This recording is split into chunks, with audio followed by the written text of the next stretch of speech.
Salut à tous et bienvenue sur la ferme du mineur. Aujourd'hui on va voir les meilleures wallets pour stocker ses crypto-monnaies.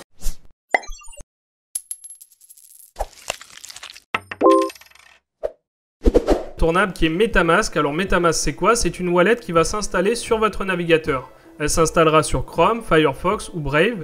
Et c'est une wallet qui va vous permettre de stocker, d'envoyer, de recevoir des ETH, mais surtout de gérer très facilement les smart contracts.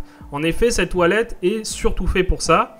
Elle va vous permettre d'interagir avec les smart contracts très facilement et d'interagir avec les sites qui utilisent des smart contracts. Par exemple, là, imaginons, je veux stacker du LRC. Et bien là, il va ouvrir automatiquement ma wallet MetaMask pour pouvoir interagir avec le site.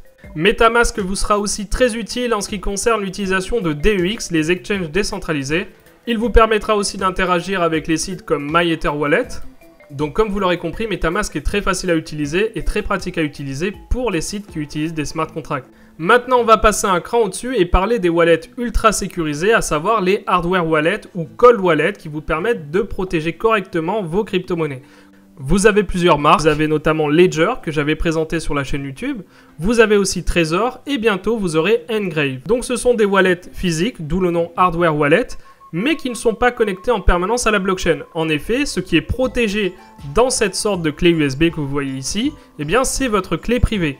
La clé privée est protégée à l'intérieur par une puce ultra sécurisée qui va vous permettre de conserver vos crypto-monnaies. L'avantage de ce type de wallet, c'est qu'elle permet de sécuriser correctement vos crypto-monnaies sans avoir de grandes compétences en sécurité informatique. L'inconvénient, vous l'aurez compris, c'est son prix. Effectivement, elles ne sont pas gratuites. Vous l'aurez compris, ces wallets sont plus destinées à des fermes de mining ou alors à des personnes qui détiennent énormément de crypto-monnaies et qui veulent les sécuriser.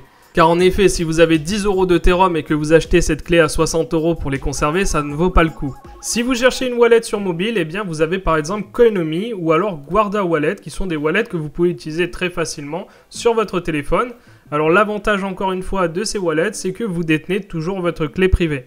C'est vraiment important parce que c'est pour ça d'ailleurs que je ne vous ai pas parlé pour l'instant de wallets d'exchange, parce que sur les exchanges, sur les places de marché comme Kraken, Binance ou autres, vous ne détenez pas votre clé privée, ce qui veut dire que vous dépendez de la plateforme.